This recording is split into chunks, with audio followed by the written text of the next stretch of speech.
গতকালকে রাত্রে আমরা টয়লেট করে বাড়িতে ঢুকছি, তারপর সব ঘুমাইছে।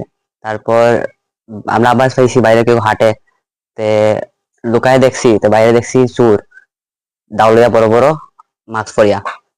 তারপর আমরা ভিতরেই রইছি, কেন কি দাওয়া আসলো।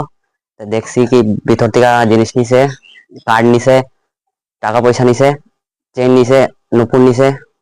তারপর চিল্লাইছি, চিল্লাই পরে কেউ আইসে না, ওই ঘরে গেছে তারপর লাতুত মারছে ইয়েতে, দরজাতে। তারপর তারপর আবার চিল্লাইছি, তারপর ভাগছে। তারপর আমরা বার হইছি, পুলিশের কল করছি, পুলিশ আইছে, ইনভেস্টিগেশন করছে, তারপর গেছে গিয়া। তারপর সকালে আর আইছে না। নিচে তো নুপুর, চেন, সোনার ইয়ের সোনার চেন, নুপুর, কাঠ, পালং, কাপড়, এইসব। টোটাল তো 2 থেকে 2.5 লাখ।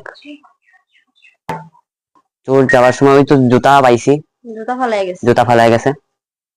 হ্যাঁ, সকালে এফআইআর করে আইছি লিখিত। এই তো যা যা যা নিছে এগুলা ফেরতে। চাই আর কি।